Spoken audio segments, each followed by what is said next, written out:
నా పేరు నరసింహ.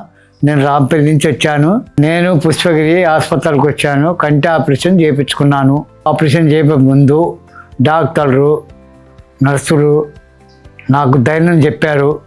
నాకు మంచిగా చూసిండ్రు, మంచిగా చేసిండ్రు. కంటి ఆపరేషన్ అయిపోయాక మందులు ఇచ్చారు, చుక్కల మందులు ఇచ్చారు, అద్దాలు ఇచ్చారు. ఎట్లా వేసుకోవాలి, ఎట్లా వేసుకోవద్దని కూడా మాకు చెప్పారు. టైంకు మందులు వేసుకోవాలని కూడా చెప్పారు. నేను అన్నీ మంచిగానే వేసుకున్నాను. నాకు మంచిగానే ఉన్నది. ఆపరేషన్ చేసుకోక ముందుకు దూరంగా ఉన్నాయి కూడా కానరాకపోయేది. ఇప్పుడు ఆపరేషన్ చేయించుకున్నాక మంచి కానొస్తున్నాయి, దూరంగా కూడా మంచి కానొస్తున్నాయి నాకు. హాస్పిటల్ కూడా నీట్గా ఉన్నది, మంచిగా చూశారు. హాస్పిటల్ కూడా మంచిగా ఉన్నది. ఇప్పుడు అంతా క్లీన్ కూడా మంచిగా ఉన్నది. అంత మెయింటెనెన్స్ కూడా మంచిగా చేస్తారు. చాలా బాగుంది హాస్పిటల్. డాక్టర్ కూడా మంచిగా చూసుకుంటారు, నర్సులమ్మలు కూడా మంచిగా చూసుకుంటారు. పుష్పగిరి హాస్పిటల్ పోయినాక నాకు అంతా బాగా అయినా కూడా పక్క వాళ్ళకు కూడా పోవాలని చెప్తున్నాను.